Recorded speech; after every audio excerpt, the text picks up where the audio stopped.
Good morning students. आज हम IT act के अंदर सिक्योर इलेक्ट्रॉनिक रिकॉर्ड्स और सिक्योर इलेक्ट्रॉनिक सिग्नेचर्स के बारे में बात करेंगे। ये चैप्टर 5 में दे रखा है कि जिस तरह से हम पेपर डॉक्यूमेंट्स में सिग्नेचर की सिक्योरिटी की बात करते हैं, वैसे ही यहाँ पे इलेक्ट्रॉनिक सिग्नेचर की बात हो रही है कि जो इलेक्ट्रॉनिक ट्रांजेक्शन्स होंगे उसमें सिग्नेचर किस तरह से सिक्योर रहेंगे, उसके बारे में क्या प्रोविज़न है, और जो रिकॉर्ड्स है उसमें भी किसी तरह का कोई चेंज नहीं हो, उसकी इंटीग्रिटी बनी रहे, उसके लिए सिक्योरिटी ऑफ इलेक्ट्रॉनिक रिकॉर्ड्स भी आवश्यक है। तो उससे रिलेटेड ये चैप्टर 5 है और उसके प्रोविज़न आज हम ले रहे हैं। तो सबसे पहले इसमें सेक्शन 14 है सिक्योर इलेक्ट्रॉनिक रिकॉर्ड कि जब किसी भी इलेक्ट्रॉनिक रिकॉर्ड के ऊपर सिक्योरिटी प्रोसीजर अप्लाई किए गए हैं स्पेसिफिक पॉइंट ऑफ टाइम के ऊपर, तो हम ये कहेंगे कि वो सिक्योर इलेक्ट्रॉनिक रिकॉर्ड है उस पॉइंट ऑफ टाइम से। जब तक कि वेरिफिकेशन नहीं होता है तब तक हम ये मानेंगे कि ये सिक्योर इलेक्ट्रॉनिक रिकॉर्ड है, क्योंकि यहाँ पे ये किसी भी रिकॉर्ड में कोई अल्ट्रेशन नहीं हो, उसके साथ में कोई मैनिपुलेशन नहीं हो, ये बहुत ज़रूरी है। तो ये सिक्योर इलेक्ट्रॉनिक रिकॉर्ड इस तरह से डिफ़ाइन किया गया है कि जब वो पॉइंट ऑफ टाइम जब उस पर सिक्योरिटी प्रोसीजर अप्लाई किया गया है उस टाइम से लगा के उस टाइम तक जहाँ पे वेरिफिकेशन होना है उस इलेक्ट्रॉनिक रिकॉर्ड का, तब तक वो सिक्योर इलेक्ट्रॉनिक रिकॉर्ड की डेफिनेशन में आएगा और इसकी इंटीग्रिटी बनी रहे, ये ज़रूरी होता है।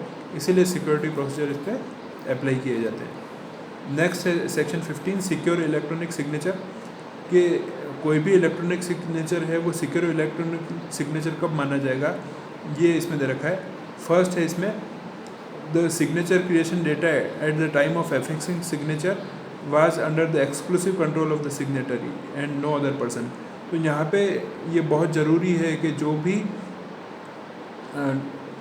सिग्नेचर क्रिएशन डेटा है जिससे सिग्नेचर क्रिएट किए जाएंगे, वो सिग्नेचर करने के टाइम में जो साइन कर रहा है सिग्नेटरी है उसके एक्सक्लूसिव कंट्रोल में होना वो बहुत ज़रूरी है। अगर उस पर किसी और पर्सन का कंट्रोल है तो ये सिक्योर नहीं हो सकता है, क्योंकि वो उसमें कुछ मैनिपुलेशन कर सकता है।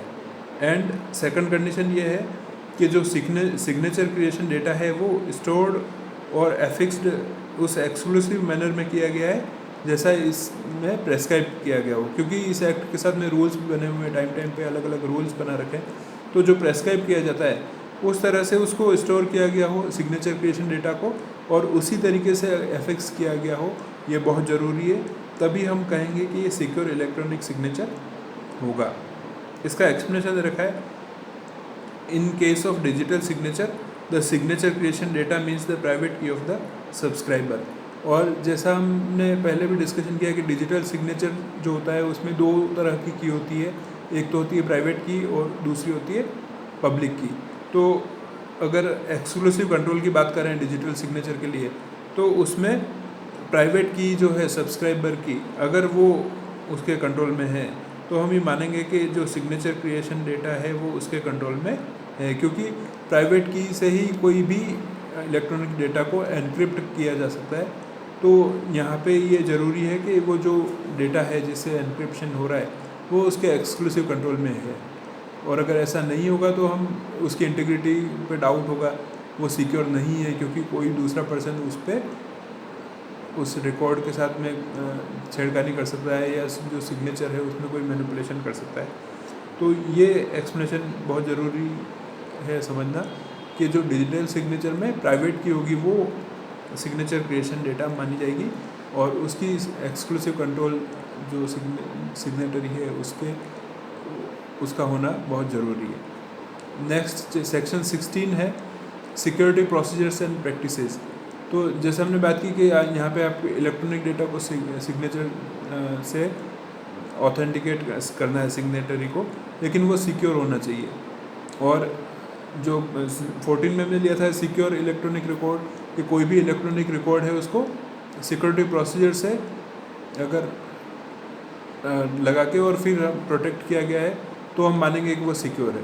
तो सेक्शन 16 ये बताता है कि सिक्योरिटी जो प्रोसीजर्स हैं और प्रैक्टिसेस हैं वो क्या रहेगी।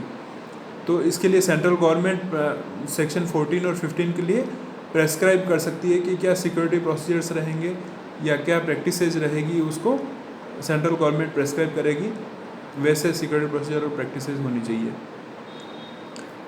प्रोवाइडेड कंडीशन दे रखी है कि in prescribing such security procedures and practices the central government shall have regard to the commercial circumstances, nature of transactions and such other related factors as it may consider appropriate. तो जब भी central government prescribe करती है कि ये security procedures या practices adopt होनी चाहिए किसी भी इलेक्ट्रॉनिक रिकॉर्ड के लिए, उस समय सेंट्रल गवर्नमेंट को ये 2-3 फैक्टर ध्यान में रख के और फिर वो प्रेस्क्राइब करना चाहिए। तो पहला इसमें कमर्शियल सर्कमस्टांसेस कि जो भी ट्रांजेक्शन्स हो रहे हैं कमर्शियली, उसमें पार्टीज़ किन सिचुएशंस में है, कितना सिक्योरिटी उसमें होना चाहिए ताकि वो इजी एक्सेस हो पाए, ये ध्यान में रखना पड़ेगा। दूसरा, नेचर ऑफ ट्रांजेक्शन्स के जो ट्रांजेक्शन्स हो रहे हैं वो किस तरह के हैं, या तो बहुत ज़्यादा कॉन्फिडेंशियल है तो उसमें फिर सिक्योरिटी प्रोसीजर्स अलग रहेंगे, और या फिर नॉर्मल ट्रांजेक्शन्स है तो उनमें कम सिक्योरिटी मेजर्स होंगे तो भी हो सकता है, चल सकता है। और अगर ई कॉमर्स के हैं तो उसमें पेमेंट की सिक्योरिटी के लिए क्या किस तरह से प्रोसीजर रहेंगे। तो इस तरह से नेचर ऑफ ट्रांजेक्शन्स का ध्यान रखना पड़ेगा गवर्नमेंट को। और इसके अलावा और अदर रिलेटेड फैक्टर्स जो हैं इन ट्रांजेक्शन से, उनको भी सेंट्रल गवर्नमेंट को कंसीडर करना पड़ेगा, और इन सब चीज़ों को ध्यान में रखते हुए ही सिक्योरिटी प्रोसीजर्स और प्रैक्टिसेस सेंट्रल गवर्नमेंट प्रेस्क्राइब करेगी। इस तरह का प्रोविज़न सेक्शन 16 में दे रखा है। तो इससे ये होगा कि जो यूजर्स हैं वो यूजर फ्रेंडली होना भी ज़रूरी है। ऐसा नहीं हो कि बहुत ज़्यादा सिक्योरिटी मेजर्स या प्रोसीजर्स हो तो लोगों में अरुचि पैदा हो जाए कि वो इस तरह के ट्रांजेक्शन नहीं करना चाहते हैं। तो ये बहुत ज़रूरी होता है कि जो यूज़र फ्रेंडली हो, साथ साथ में सिक्योरिटी मेजर्स भी वो फॉलो करते हो। तो इससे रिलेटेड जो सेक्शंस हैं वो आज हमने लिए हैं। Thank you very much.